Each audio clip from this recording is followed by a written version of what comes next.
যারা নারী উদ্যোক্তা হতে চান বা নারী ব্যবসায়ী হতে চান তাদেরকে বলবো যে কমার্স বা কমার্স, আমি পার্টিকুলারলি যদি কমার্সটাই বলি, আমাদের ফেসবুক রিলেটেড যে বিজনেসগুলো হয় বা ইনস্টা এগুলোতে যতটা দেখতে বাহির থেকে সহজ মনে হয়, ভেতরের জায়গাটা অনেক ক্রিটিক্যাল, কারণ এটা পুরোটাই আইটি রিলেটেড। আপনাকে সবাই চেনে, আপনার নিউজ দেখেছে, সেই ছোটবেলা থেকেই দেখেছে, মানে অনেক আগে থেকে দেখছে, অনেক আগে থেকে দেখছে। এবং বাংলাদেশের সবচাইতে বড় বড় টেলিভিশন এনটিভি, তারপরে চ্যানেল আই থেকে এনটিভি, ফার্স্ট হচ্ছে চ্যানেল আই, তারপর আর টিভি, হচ্ছে এমটিভি, বাংলা ভিশন, ইন্ডিপেন্ডেন্ট অল্প কিছুদিন ছিলাম, সমস্যার মতন বাংলা ভিশনের লাস্ট 9.5 বছর। সো এটা একটা বর্ণাঢ্য ক্যারিয়ার এবং ডেফিনেটলি সেখানে আপনার অনেক অর্জন আছে, অনেক ঘটনার সাক্ষী, অনেক কিছু লাইভে সাক্ষী ছিলাম। বড় কথা ডেডিকেশন এবং পরিশ্রম। অফকোর্স। তো কেন হঠাৎ করে মনে হলো যে আমি একজন উদ্যোক্তা হতে চাই, অন্য আরেকটা পরিচয় তৈরি করতে চাই? এই ভাবনাটা নতুন করে জিরো থেকে শুরু করা। আমি এইটার প্রথম যে কথাটা বলতে চাই যে আমি আসলে আমার পারসেপশনটা হচ্ছে জীবনকে সবসময় পানির মতো সহজ করে ফেলা। পানি যেরকম আসলে পানিকে কোনো কিছু দিয়ে আটকানো যায় না, ও তার জায়গা বের করে বয়ে যাবেই।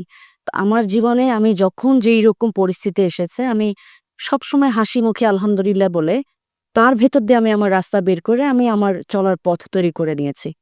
তো নিউজে যেটা ছিল, নিউজ আমার কাছে হচ্ছে নিউজ প্রেজেন্টেশন একেবারে একটা আমার ধর্মীয় আরাধনার মতোই একটা বিষয়।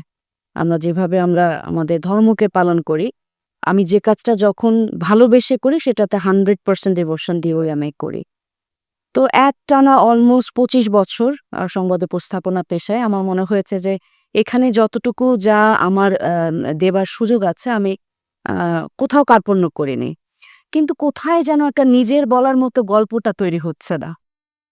আমি আমার আম যে ব্যবসায়িক উদ্যোগ এসকে রয়্যাল স্টুডিও, সেটার ১ম দিনের লাইভেই কিন্তু আমি এই কথাটা দিয়েই শুরু করেছিলাম যে আমি এবার আমার নিজের বলার মতো একটা গল্প তৈরি করতে চাই, যেখানে আমার পেছনে কোনো চ্যানেলের ব্র্যান্ডিং থাকবে না।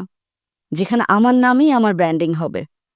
আমার ট্যাগলাইনে আমার নাম যাবে, আমার প্রতিষ্ঠানের নাম যাবে, যেখান থেকে আমি বলতে পারবো যে হ্যাঁ, আমার সন্তান যেমন আমার, সো এই প্রতিষ্ঠানটাও একেবারেই আমার।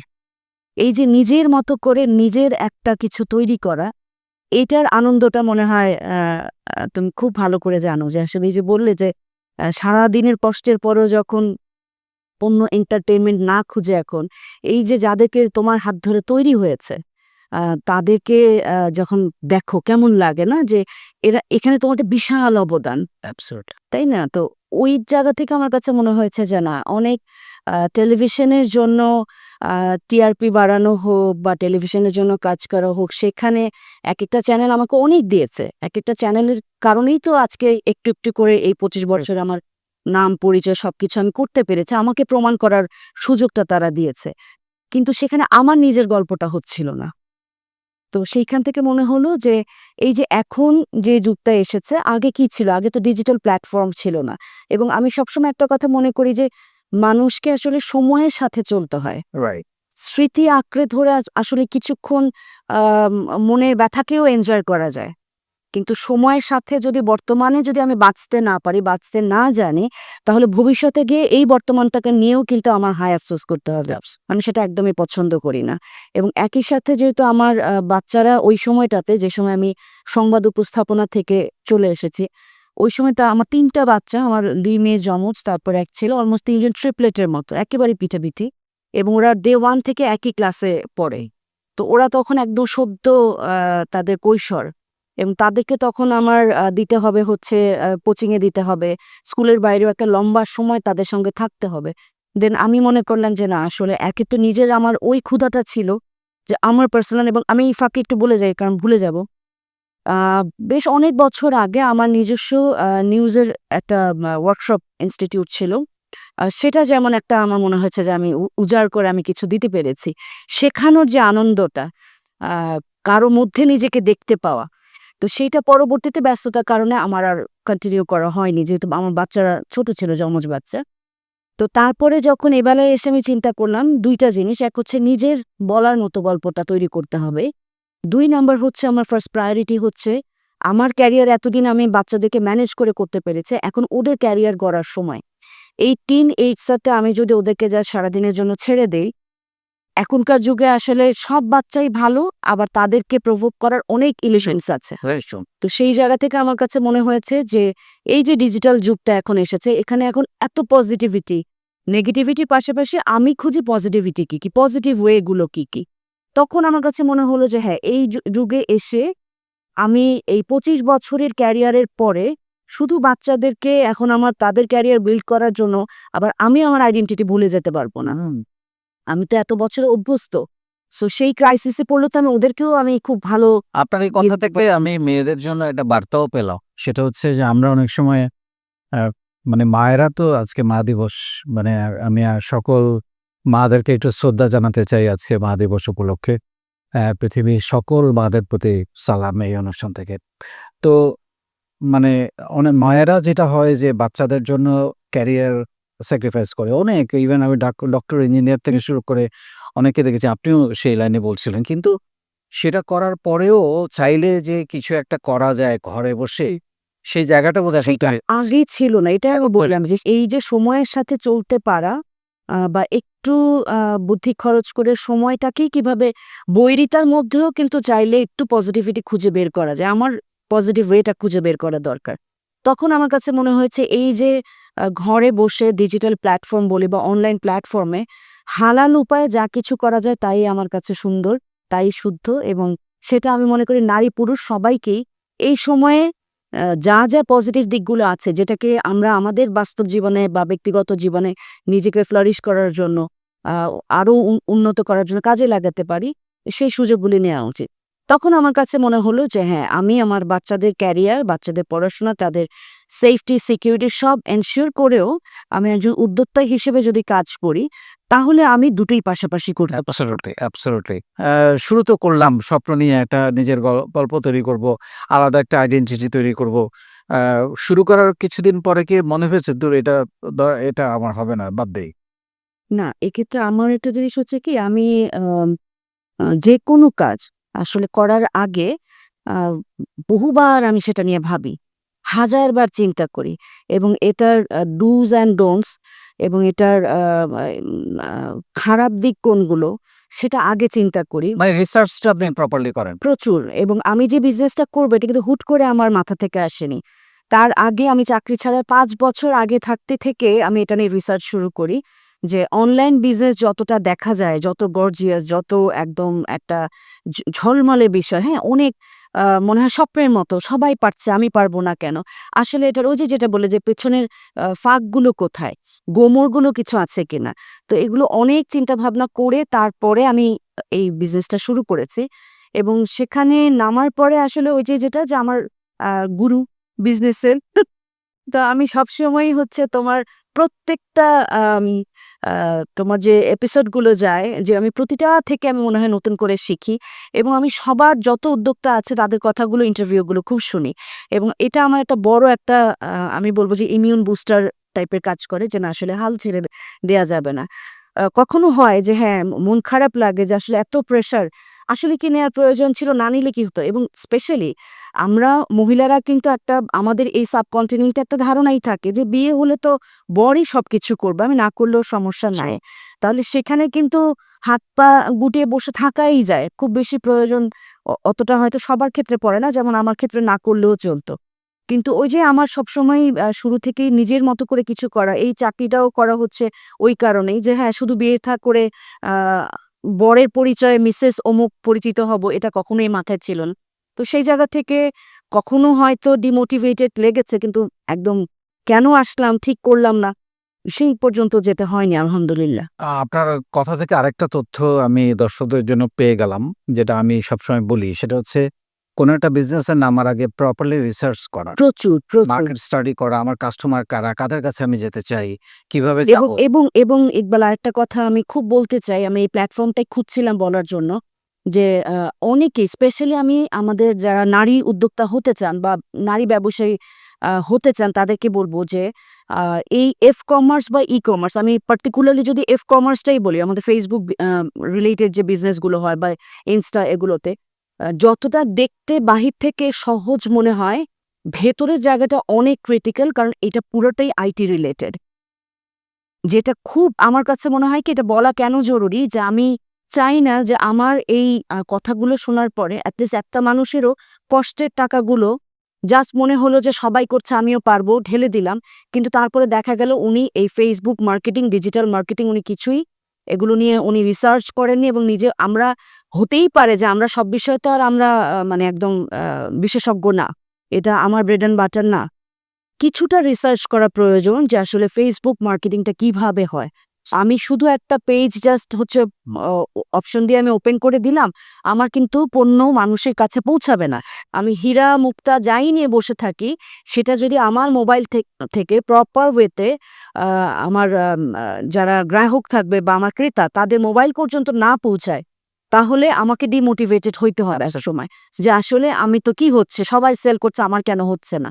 সো এই জন্য হচ্ছে যদি এফ কমার্স মার্কেটিং এ কারো আসার ইচ্ছা থাকে, তাহলে আমি বলবো যে তার আগে মিনিমাম নিজেকে একটু শিক্ষিত করা, এই বিষয়ে জেনে বুঝে, যেন যখন টাকাটা লগ্নি করে ফেলবে তখন কিন্তু তার পিছনে যাওয়ার কোনো উপায় নেই। Absolutely, absolutely. আমি যতদূর জানি আপনি শাড়ি নিয়ে মূলত কাজ করেন। আমি বলি যে আমার এসকে রয়্যাল স্টুডিও, এবং রিসেন্টলি আমার আরেকটা পাখা যুক্ত হয়েছে এখানে, যেটা আমার একটা লং টার্ম স্বপ্ন ছিল, যে নারীদের নিয়ে কিছু করা। সেখানে এসকে রয়্যাল ইভেন্ট, এটা হচ্ছে এই মে মাসের ২০, ২১, ২২, ২৩ 4 দিনের এক্সিবিশন এক্সিবিশন আছে, যেটা দিয়ে বিসমিল্লাহ করে আমরা লঞ্চ করছি।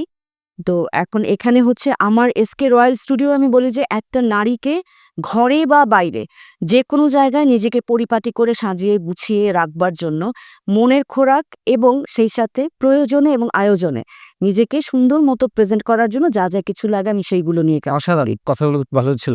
মানে আমি কি বলতে পারি যে আজকে আপনি যেটা পড়েছেন এগুলো আপনার নিজেরই করা? হ্যাঁ, এটা হচ্ছে আমাদের দেশীয় তাঁতের। আমি দেশীয় এবং হচ্ছে আমাদের পার্শ্ববর্তী দেশ, বা আমি বলি যে আমার রুচির সাথে যদি যায়, তাহলে সেটা যদি উরুগুয়েতেও পাওয়া যাবে, সেখান থেকেও আমি আউটসোর্সিং করব।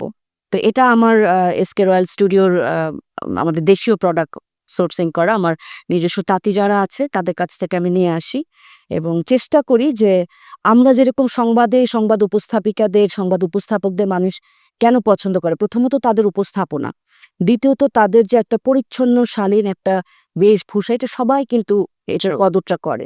তা আমি চাই যে আমার যারা ক্রেতা, তারা আমার টেস্টের, আমি এতদিন যেভাবে আমাকে পছন্দ করেছেন যে কারণে, সেই টেস্টের জিনিসগুলো খুঁজে, খুঁজে, এবং অবশ্যই গুণগত মান থেকে সেই জায়গাটাতে কোনো যেন এক চুলো ছাড় না থাকে, এবং কিছু বাছা জিনিস। আমি একদম স্রোতে ভাসা সবকিছু নিয়ে কাজ করি। আপনি আমার ওই প্রশ্নটার উত্তর দিয়ে দিয়েছেন যে আপনারটা কেন কিনবে?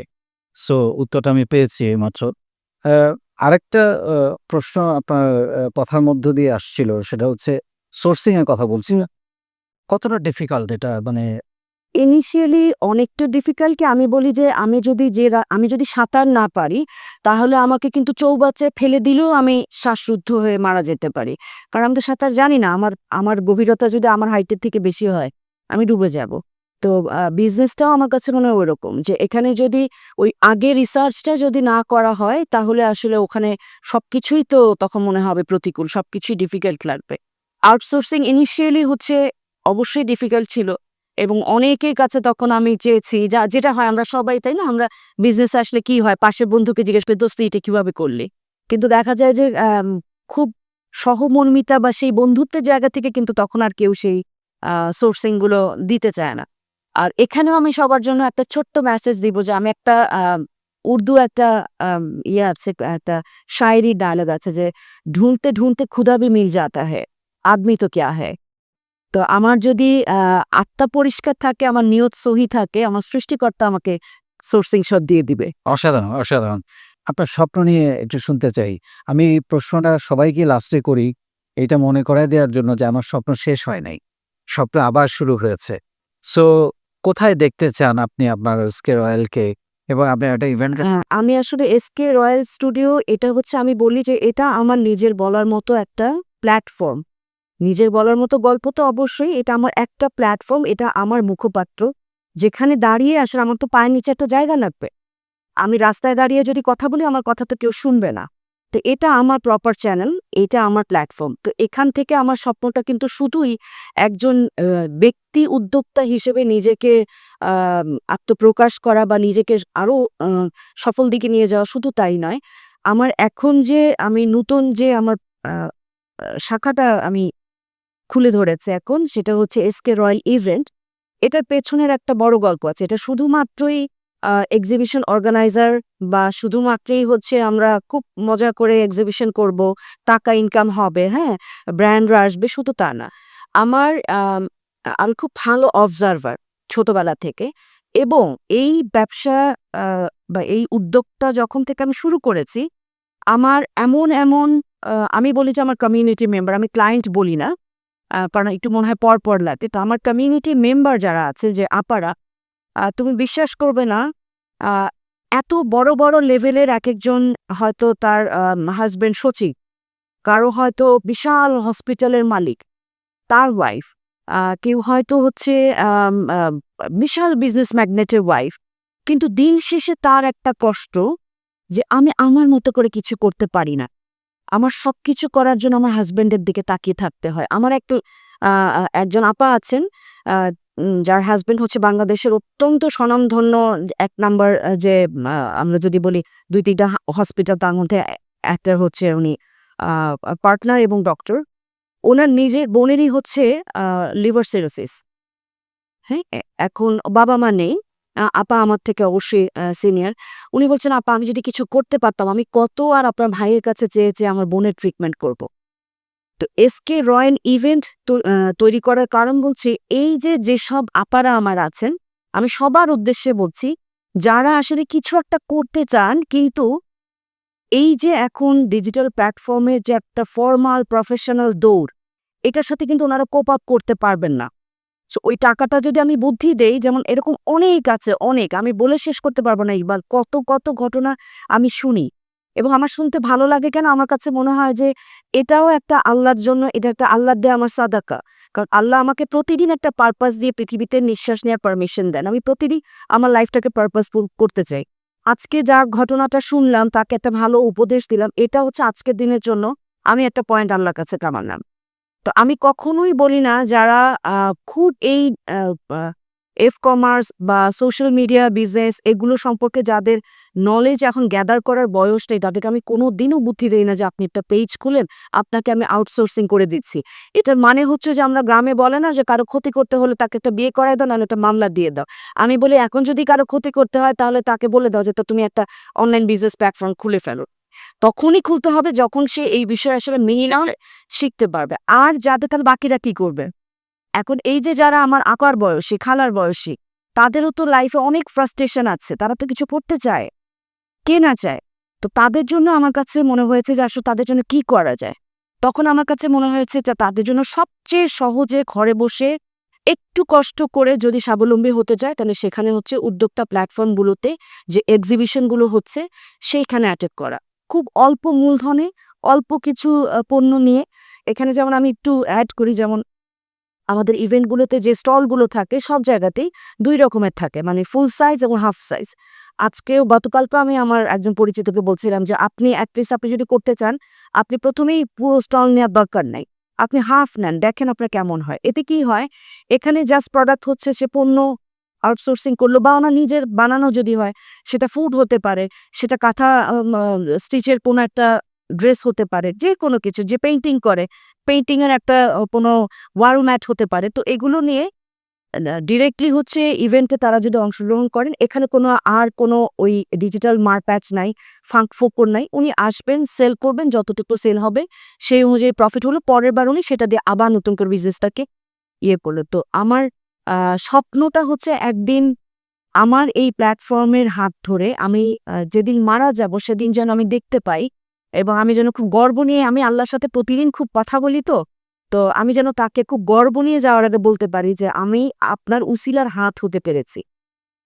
এই উসিলার হাত হয়ে আমি যদি আরো ১০০ জন নারীকে যদি তাদের মুখের হাসিটা ফোটার জন্য, তাদের এই ক্রাইসিস গুলো ম্যানেজ করার যদি প্ল্যাটফর্মটা তৈরি করতে পারি, that will be my last wish. অসাধারণ অসাধারণ। এই প্ল্যাটফর্মে বসে যদি তোমাকেই ধন্যবাদটা না দেই তাহলে আসলে আমার মনে হবে যে আমি আসলে একটা বড় রকমের মিস করে গেলাম, যেটা আমি প্রতিনিয়ত ঘরে বসে দেই। তোমার সাথে দেখা হলেও বলি যে আসলে আমরা নিজের অর্থনৈতিক উন্নতির জন্য অনেকেই অনেক কিছু করি, কিন্তু তোমার এই নিজের বলার মতো গল্প এই ফাউন্ডেশন থেকে কত কত মানুষ তার জীবনকে একটা সহি দিশায় নিতে পেরেছে, কত কত মানুষ, কত কত আমি বলবো যে একেবারে যাদের হয়তো এই পথটা না পেলে তারা হয়তো আহ, হয়তো একটু ডিরেইল হয়ে যেত, কেউ হয়তো মানে জীবন নিয়ে নেগেটিভলি হয়তো একটা ডিপ্রেশনে চলে যেত। আমি দেখি, আমি গ্রুপের সবার কথাগুলো দেখি, এবং সবচেয়ে বড় কথা এই এফোর্টটা এটা নজিরবিহীন। আমি সঙ্গীতা খান, আমি আমার একটা দীর্ঘ ২৫ বছরের ক্যারিয়ার থেকে বের হয়ে এসেছি। আমি যে উদ্যোক্তা হব সেটারও কিন্তু পেছনে একটা অনেক বড় ভূমিকা খুব একেবারে সুপ্তভাবে আছে, হচ্ছে নিজের বলার মতো একটা গল্প।